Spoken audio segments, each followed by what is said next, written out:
Good evening, everyone. Welcome to another episode of the Drew's News Podcast. I'm so excited that you all joined us this evening. This evening, I'm joined by Kevin OBrien, and he is an international professional basketball player, y'all. And he had a short stint at St. Nick College in Gainesville, and then he just has a gift, a God-given gift, and a God-given talent. And he said, you know what? I'm going to serve God and serve his bigger purpose. So, without further ado, welcome my man, Kevin OBrien. Thank you, man. I appreciate you for having me.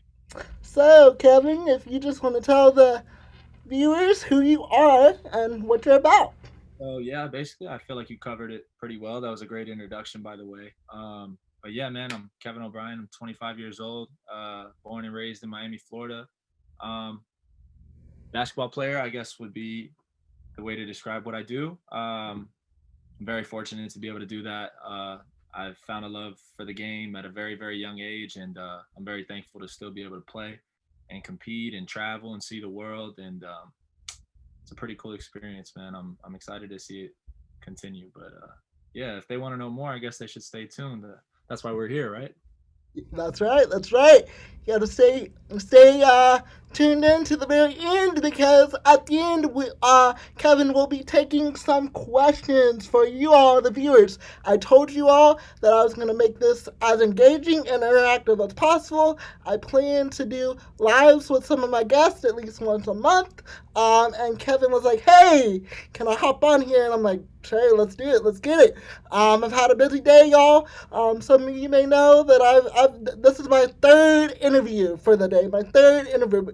But you know what? I'm blessed because I'm serving God's purpose, just as I'm sure Kevin is serving his purpose, playing some basketball. So at the end of the day, we're doing what we love, and we're loving what we do. And you know what they say: if you do what you love, you'll never work a day in your life, right? So that's exactly what I'm doing here tonight. And I'm sure Kevin's doing the same. So with that, we'll jump right in. So you already told us a little bit about yourself, but where did you get your love for basketball, man? Um, to be honest, man, it started. I was about 5 years old, and I don't know. I tell this story a lot, but it really started. I was watching the Lakers. I was a 5-year-old kid. I had never seen or played basketball, even touched the basketball, and I was watching Shaq for the first time. Shaq and Kobe, that duo is what really made me fall in love with the game. But I was really watching Shaq. That was my guy when I was a kid, and I guess really from that day forward, that I knew what I wanted to do. Like I just fell in love with the game and everything that comes with it, the good, the bad, the people you meet, the places you see, the places you go. I mean, I would have never, you know, I could never have expected any of this to go the way it went. And that's why I always emphasize the bad too, because though it seems like such a great thing and fun thing to be a part of, there's a lot of bad too, and a lot of adversity and a lot of tough times, especially mentally. I'm glad that I see guys in the NBA speaking up, but even for a guy like myself who plays overseas, I'm home now, but typically when you're gone for a long season, you miss a lot of holidays and you miss a lot of family time, and it's not quite like you're on the other side of the country where they can catch a flight and come watch you play. But at the same time, it's the things you do because you love the game, and when you attack with a good work ethic and a good mindset, those other things can get pushed to the side sometimes, and that's not always easy. But I guess that's why not everybody does it. Um, I've loved the game my whole life.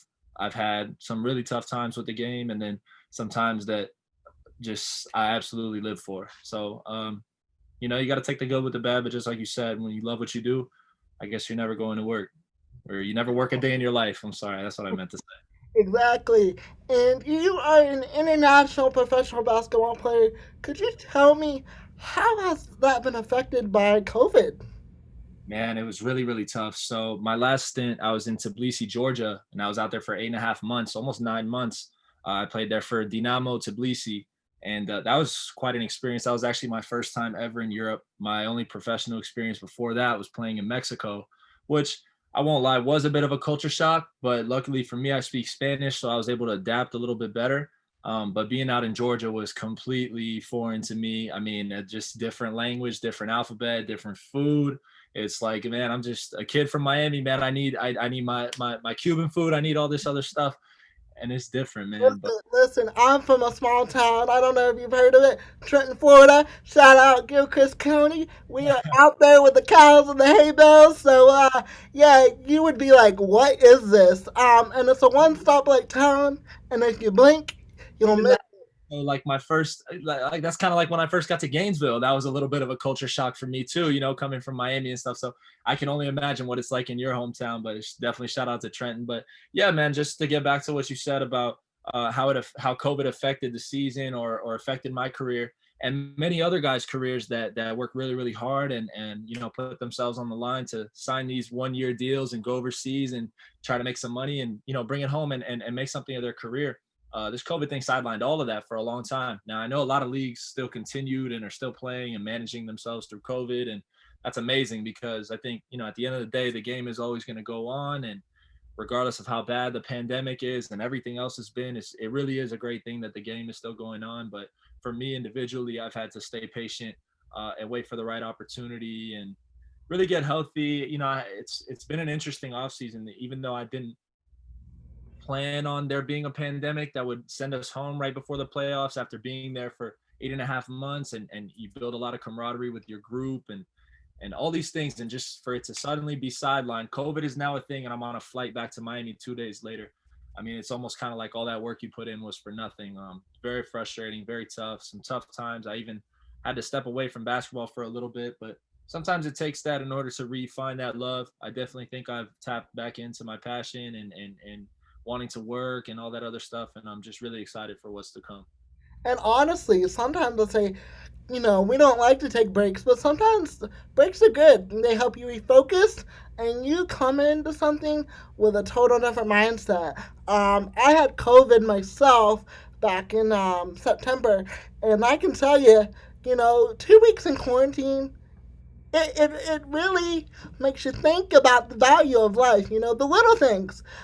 So I really decided I'm going to cherish everything, and that's kind of what helped me launch this podcast that we're on here today. Because I've been thinking about doing this forever. And, I'm like, I don't know how people are going to receive this. I don't know if it's going to work. I said I'll be happy with an episode a month, but I am lucky and blessed to say that I am totally booked through March. So we are gonna have guests every week, y'all. But let's get back to basketball. So you travel internationally, right? That's gotta be incredible. You've probably been places that you otherwise never would have known. If not for that experience. Where's your most favorite place that you've ever traveled to? So I try to take a little bit of everything and everywhere I go, even if it's just like a simple road game and you go into a new city and you think, okay, I'm just here for 1 night, 2 nights just to play this opponent and then go out. But I really do try to make an effort, even though I'm tired sometimes, to try to get out and see as much as I can. Because, you never know, just like you said, you never know if you ever would or ever will come back to these places. And there's really so much out there for the world to see. And that's why I really feel blessed to do what I do, although it's tough, being away and everything like that. Being able to see some of these places and get to play the game you love and make some money doing it's incredible, man. And there's so many guys on levels high and low that are just grinding and trying. I got so much respect for everybody in the game, from the players to the coaches to the media. Everybody is just it's a tough game, it's a tough business, but it's the ones that stick with it and stick it out is that make it out. So that's I'm trying to put myself in that category too. Exactly. So I'm sure you've had many throughout your career thus far, but could you tell me one memory in particular of your career so far that you'll never forget? Ooh, that is tough, man. So you mean like one individual moment in the game or something like that? Like that, whatever, or whatever. It doesn't have to be one moment. Maybe it's a couple. Um, Man. Well, I guess at every level I had like so much excitement when I'm, first coming in. But I'd probably have to say one game that I was super anxious about, and I don't really get too worked up before games. I usually try to, stay even keeled and stuff like that. But I would have to say it'd probably be my first game at Lynn University when I transferred over from Santa Fe.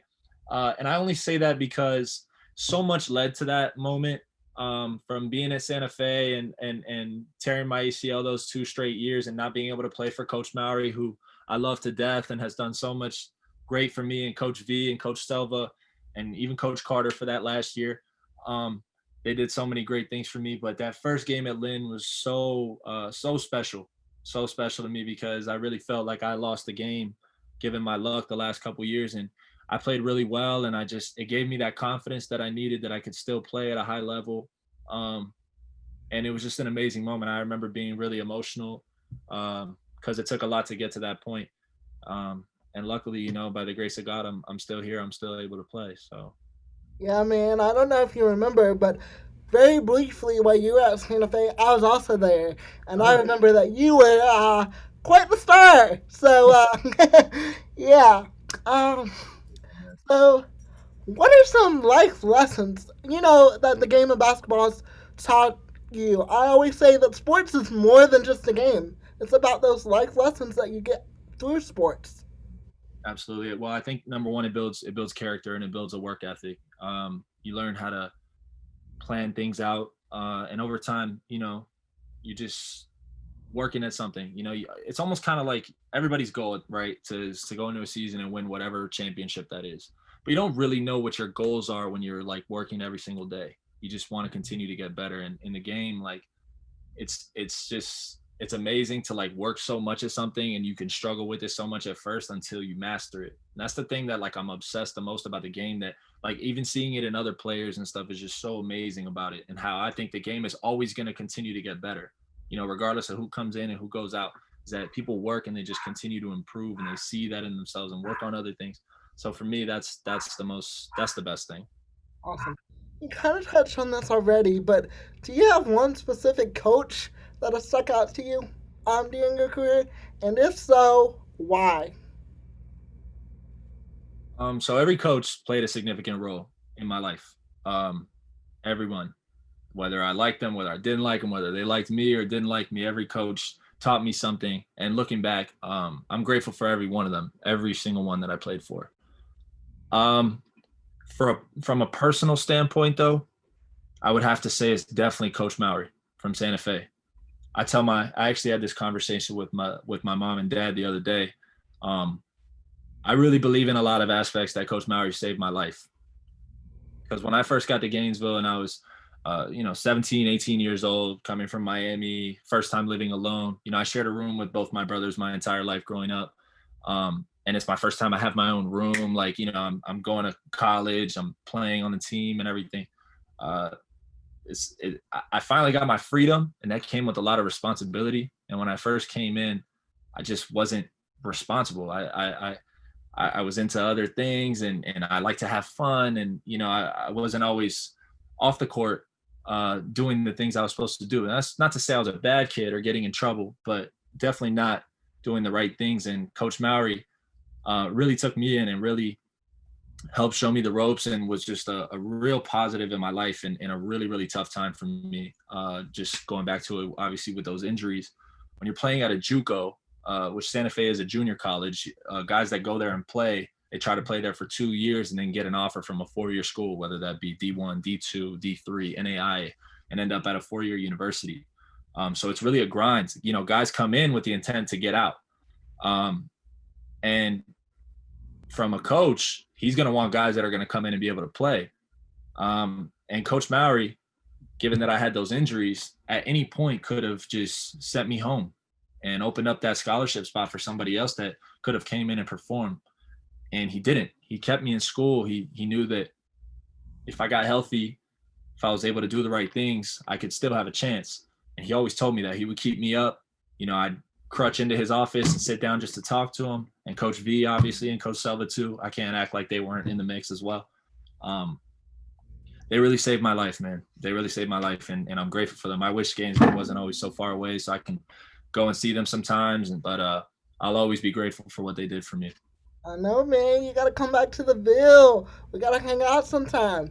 My little brother is actually at UF right now. He's taking classes at UF right now. So he's the next I can't say Gator because I wasn't a Gator, but we grew up Gator fans. But he's a Gator, so If you don't mind me asking, what's he study?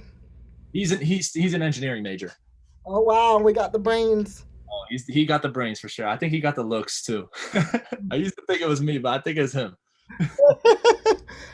All right, that's a good, perfect segue. If there's any kid, any youngsters out there, and they're watching this, and they're like, "Whoa, bro, this is awesome! Like he's living the dream. He's playing professional basketball. I might want to do that too."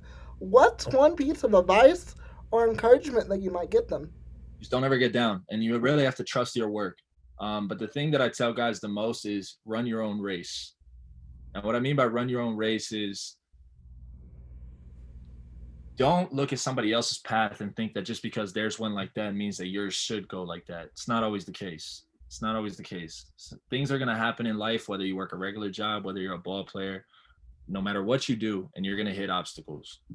But if you really want something and you really want to achieve something and you actually have a chance, because there is actually, obviously, from a physical standpoint, you need to be able to play. But to really have a chance, you got to stick with it regardless of what other people are going to say or what other people do. So I would tell any kid that's watching this to not get discouraged by other people's success.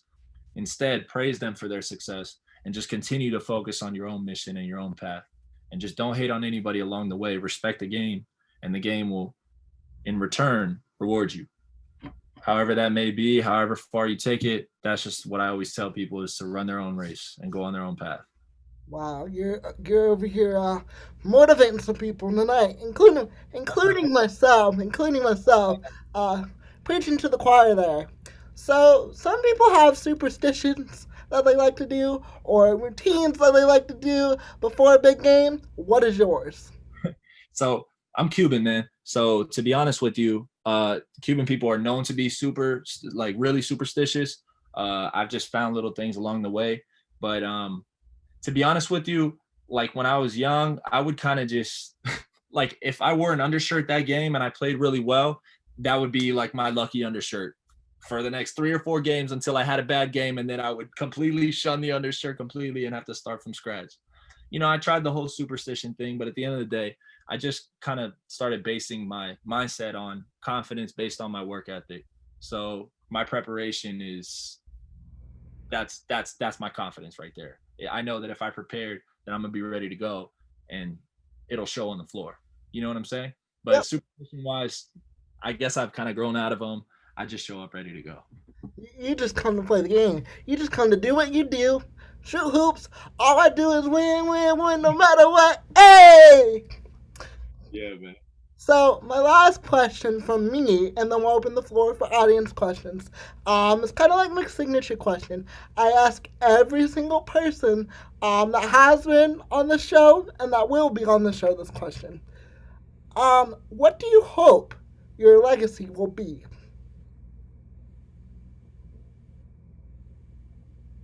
Um, I just hope people will look at my story and think that they can do it too. I hope that I'll be able to take this somewhere much higher than where I'm at right now. And that's what I work for every single day, because I still have goals and chips on my shoulders too, personal things that I want to accomplish for myself. But I think if I want to be remembered, I think I just want people to look at me as an example that, like, literally anything can be achieved, anything, regardless of how things started or anything like that. And I guess that's always been my MO. That's kind of just been my story. No matter where I'm at, it's always going to be some type of adversity. And I know that mine's isn't any more than anyone else's, but when it's your own personal trial, you feel it a lot more. I just want my story. I just want to be remembered as somebody that just continued to fight for what they love, for what they're passionate about, and that if other people applied that same mindset, that 9 times out of 10, it'll probably work for them too, or they'll surprise themselves with how much they can accomplish. And I think that's been the best thing about this whole thing so far, is that I'm learning things about myself too along the way that I probably didn't know I was capable of. But I got good people in my corner and a great family and support system. And they keep me up even when I'm down sometimes. But I'm just really excited to see where I can continue to take this. And I hope people hanging with me for the process, man, because it's been a fun one to this point. I really do hope it continues. Amen. Well, we have now I open the floor for questions. So if anyone has any questions, comment them. And now's the time. I see one in here right now. It's quite lengthy, so bear with me here. Are there any specific examples of adversity that you faced during your basketball journey that you're willing to share? And how did you motivate yourself to push through? Also, how did these experiences shape you into the player you are today? Uh, Quite a loaded question. what's the name of the person that asked that question? His name is Cole. Oh, that's a great question. So yeah, some of the little adversities, I guess it'd have to go back to high school where things first started for me. Um, as a sophomore in high school, I was cut from the JV team. I went and tried out for JV and didn't make it, and was told that I wasn't good enough, even though I was a tall kid. I was kind of goofy and growing into my body and going through a lot of knee pains, but I felt like I was good enough to play, and I came out and didn't make it. And that was a really tough pill to swallow, to not be a part of something. And that's really where my whole thing kind of shifted, where I started really devoting myself to the game and working and trying to get better. Then the following year as a junior, I tried out again, this time for the varsity. And I actually kind of didn't make it again, was kind of pushed down again. So after a whole year of, busting my tail and everything, I don't know, it's a lot of other reasons I probably won't even get into, but didn't make it again until, a couple things happened, whatever. And then I ended up being a part of the team as a junior, but barely seeing any time. And I just took that so personal because I knew I was ready. I knew I'd been working. I knew I was good enough to be out there, but I just had to sit back and watch for a lot of that junior year. And then senior year came. I was so frustrated with my entire process that I even really considered transferring schools. But come to find out that staying at Columbus was the best decision I'd made, at least to that point. And I had a tremendous senior year. And it was almost like everything was full circle at that point. Like all the time I put in, all the tough stuff, it all came together, and I had a great year, and eventually picked up an offer from a bunch of schools, one being Santa Fe, where I took my talents to Gainesville, and I couldn't wait to be a part of that. And then some more adversity came from there when I had my ACL injuries, and that was back-to-back years. So imagine going through my first major surgery. I'm out for 6 or 7 months. I finally get cleared. All I can think about is getting out there, getting ready to play, being able to play again, and then I tear it again a week before I need to report back to Santa Fe to come back. I also had a big offseason that year and was getting calls from a lot of big schools that, I was kind of excited. I felt like, wow, whatever happens, God always has a bigger plan. But then it happened, and then all those calls, all those offers, everything, that all kind of stopped. That all kind of slowed down for a little while. And you can imagine that'll weigh in on your conscience heavy, because now you got a bunch of people saying, okay, well, one, you can come back from, but 2 ACLs back-to-back years. Yeah, I don't think he's going to be able to play anymore. I don't know if he should come to the school. And, I understand, because there is a business aspect to the game. Even when you're in college and you're not making any money, it's still a business, right? They still want to bring guys in that are going to play for them. And yeah, you get a free education along the way, but it is a business. They got to bring in guys that's going to play. But thankfully, Coach Price, Coach Norwood from Lynn University, they were with me from the beginning, to be honest. Coach Price came and saw me right before my second surgery and talked to me and let me know that regardless of what was about to happen, that they were interested and wanted to bring me along. And, we fell out of touch for a little bit. I went through my rehab process and came back and was ready to go. And Lynn came back to see me, and I went for an offer and committed right there on my offer. And after not playing in 2 years, first game comes around at Lynn, and it's everything I could have wished for. It's everything I had been waiting for, been working for. And it's been full speed ahead ever since. I've met some amazing guys at every level I've played at, some amazing people at every level I've played at. And if it weren't for pushing through those adversities, that never would have happened. So I'm really grateful for that. And I'm always thankful to God for continuing to give me that willpower to keep going, because I feel like at any point I could have stopped. Wow. What a testimony, brother. What a testimony. I just got one thing to say about that. It's not about how many times you fall down. It's about how many times you get back up.